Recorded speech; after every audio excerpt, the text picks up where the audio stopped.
I also think about the school dances. They were corny, you guys. They were really corny.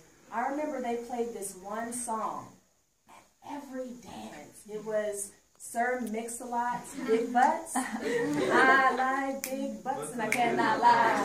Others can't deny. The girl wants to win anything. Yeah! So do they still play that song? Yeah. I think it was their way of incorporating some type of hip-hop onto the playlist. But we still managed to have a good time. I think about Rock Fest and how we were able to take over the lawn and invite bands here and just chill out. Do they still have Rock Fest? Wickchella. What's it called? Wickchella. Wickchella. Boo.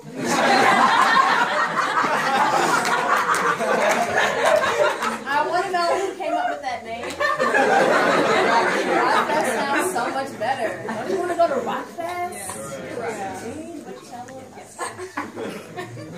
I think about the classes that influenced me. I loved English, so that was always a winner for me.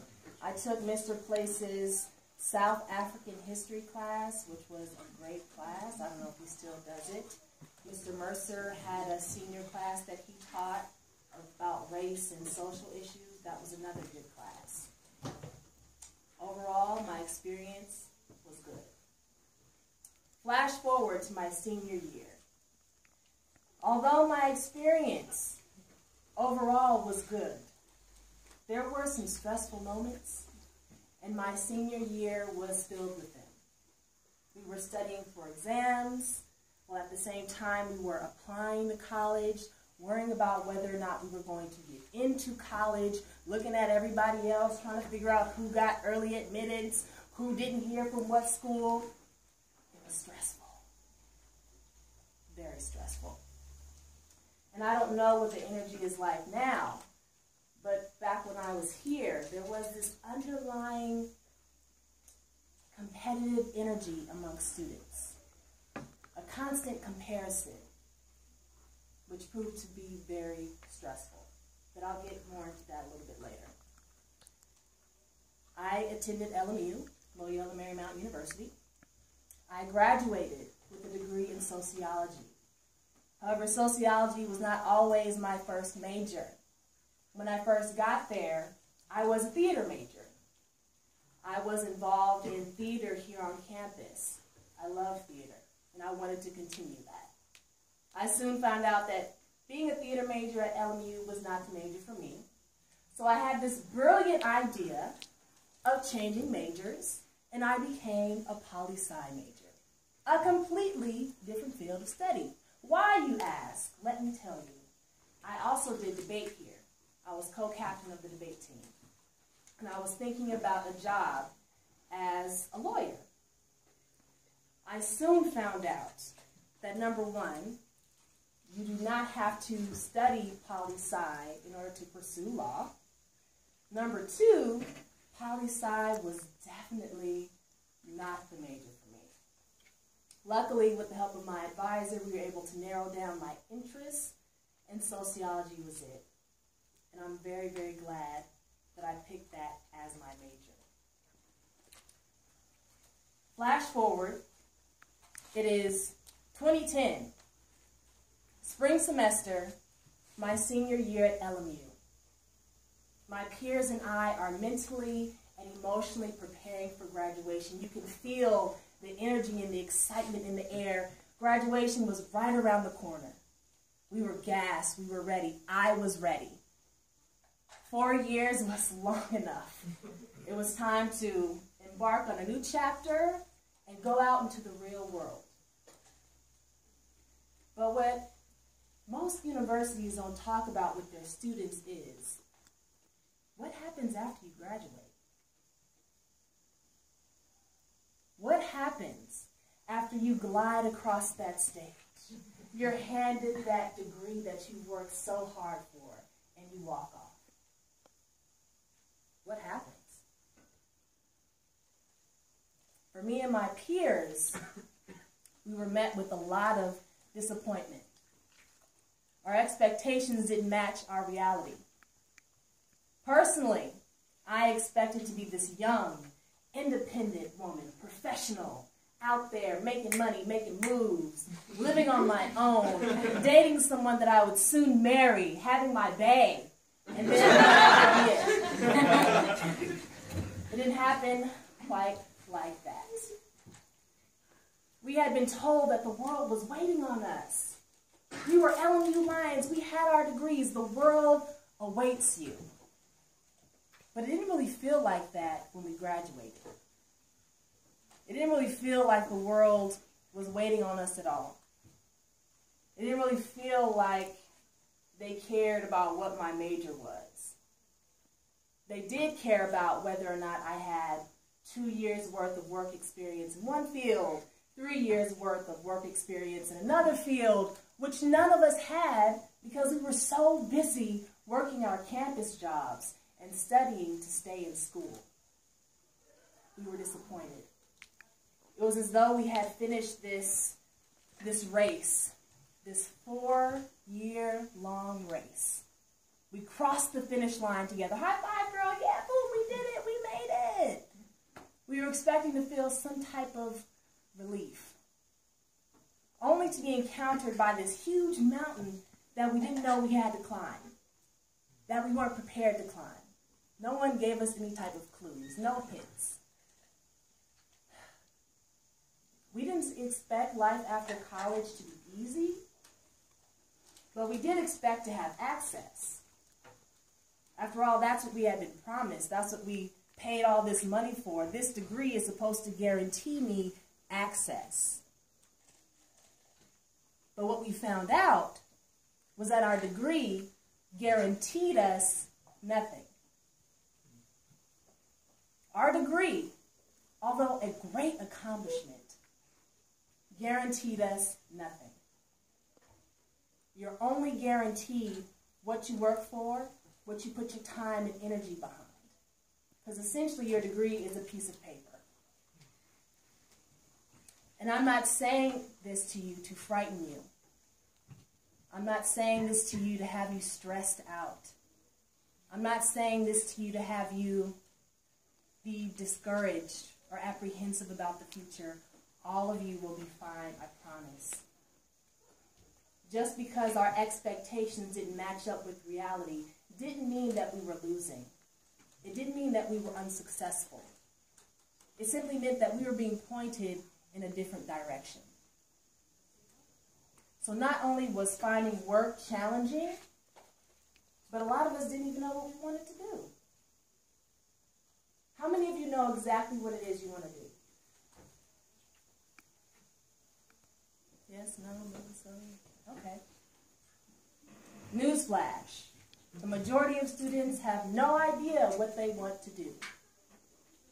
I would say about 85% of college graduates have no idea what they want to do. You heard my story. I was a theater major, then poli-sci, then sociology. A classmate of mine, she wanted to be a doctor, so she was a bio major. Then she was a journalism major. And what does she do now? She is a very happy, very successful fitness instructor. Not everybody knows, but that's okay. The thing is, nobody talks about it. Students don't say anything. There's this underlying shame about not having everything figured out. I think a lot of students feel a lot of societal pressure, a lot of parental pressure, a lot of self-imposed pressure to go out there and find that high-paying job or career that they're going to do forever. But being that you have yet to fully discover who you are, it can then become challenging to go out there and find something that suits you. So what a lot of students do is they end up picking jobs that they're not too happy with. And I don't want that for any of you. My hope with this talk is to help you take some of the pressure off, because you will be fine. I want you to begin the process of asking yourself some questions. That's what I had to do. After I graduated college, I said to myself, I, Bethanee Bryant, am going to be an actress. I'm going to be an actress. I'm going to pursue an acting career. I was in acting classes. I had professional headshots done. I was even a part of LA Casting, which is an online resource for actors looking for gigs. The night before, I was going to go out and start auditioning. I had this quiet moment where I was sitting on my bedroom floor, and I asked myself why I wanted to be an actress. I said, well, it's something that I enjoy doing, number one. Number two, I was good at it, and I thought I could be potentially great at it. Number three, I can make money doing this. I can make money doing this, okay? A few national commercials and I'm set. Have you guys seen that progressive lady with the shampoo? She's paid, y'all. That's what I wanted. That's what I saw. But the more I thought about it, the more I realized that, well, the more honest I was, it was the money-making aspect that proved to be more of an incentive than the actual art. What I wanted, what I really wanted, was the awards, the applause, the long gowns that you wear at the award shows. I wanted the fame, the attention. I wanted the money, y'all. That's what I wanted. But if money was going to be the only thing that motivated me, then I would not be this joyful, fulfilled, highly sought-after actress that I saw myself being, because I just didn't have the heart for it. And it would be an insult to those who do take that craft seriously and who enjoy becoming someone else and telling someone else's story. That wasn't me. It wasn't my passion. I enjoyed it, but not that much. At the same time I was taking acting classes, I was involved with this group, this organization known as Toastmasters.